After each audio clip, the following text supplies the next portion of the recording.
And by the way, COVID-19 is back in the headlines. In the last 1 week, Singapore has reported more than 14,000 new cases. India, too, is seeing a worrying rise, mostly in the southern states. Cases are on the rise.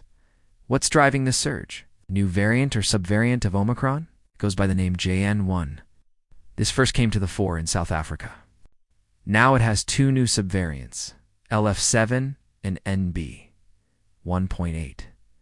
They are causing infections in Singapore and India. Let me show you some numbers. In Singapore, more than 14,200 new cases were reported in the last 1 week. On Sunday alone, there were more than 3,000 new cases. In India, the numbers are also on the rise.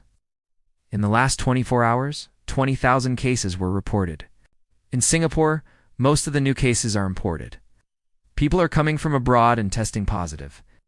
In India, the situation is different. Our health minister says the rise in Singapore and other countries is being monitored. This is what he told the media. I'm quoting.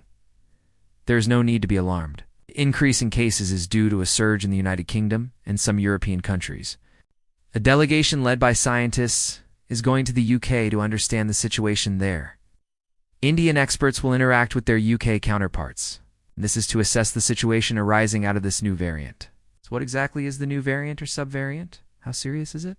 Like I mentioned, this is a sublineage of Omicron. It's a subvariant, not a new variant. Scientists say JN.1 was first detected in South Africa.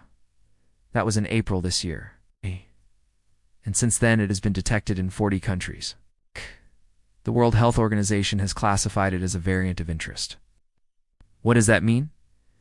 It means that JN.1 has mutations that could make it more transmissible. And that's what we're seeing now. Like I showed you the numbers, cases are rising in many parts of the world. Here's what the experts say about this variant. First, it spreads very fast. Second, it can cause infection even in people who have taken both doses of the vaccine and even those who have recovered from COVID. So reinfections are possible. And third, the symptoms are mostly mild. Some patients have reported sore throat, fever, fatigue, but so far there have been no deaths. Now here's the good news. The WHO says this wave may be mild. I'm quoting. We know from bitter experience how unpredictable the virus is and how it can change its nature even within a few months. But the early data that we have from South Africa does not indicate a more severe disease.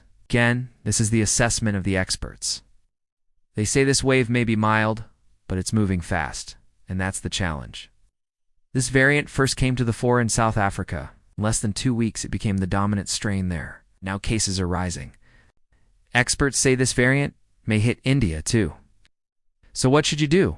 Well, the advice is the same. Mask up, stay clean, and get your booster. Here's what experts say. People should continue to take precautions and get vaccinated and boosted as recommended by the World Health Organization. They say, quote unquote, this is not the time to drop our guard. New Delhi agrees. India's Health Minister Harsh Vardhan said this is not the time for complacency. The surge in the UK and some European countries shows how quickly things can change. As of today, more than 68% of India's eligible population is vaccinated. 26% have received their booster dose. The coverage is still low, and experts say this is a cause of worry. I'll tell you what the health minister said. If we remain overconfident and drop our guard, the virus may bounce back, and the rising cases in Europe is a reminder for all of us. His appeal is clear. Get vaccinated and get your booster shot.